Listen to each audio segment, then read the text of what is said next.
Почитувани, безидејноста и пропаста на СДС одат дотаму што застануваат за секој кој ќе најави протести. За денешните протести, јавноста јасно виде дека наместо ССМ стои СДС, односно нивни луѓе ги организираат работниците низ Македонија за да дојдат денес во Скопје.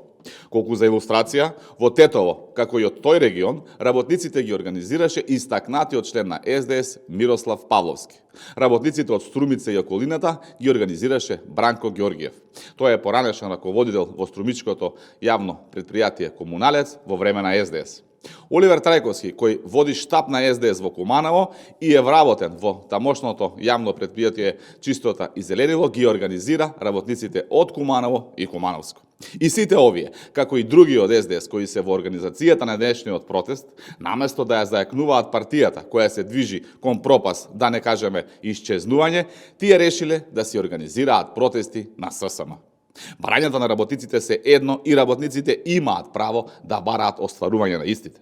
Но начинот на кој се организирани овие денешни протести е се само не синдикална активност и борба за остварување на работничките права. Овие примери и организацијата на денешниот протест покажува само едно, дека стои знак на равенство помеѓу ССМ и СДС, или ако сакате, СДС е еднакво на ССМ. ВМРО ДПМН како партија се грижи за секој еден граѓанин, но ова што го прават СДС и ССМ е измама.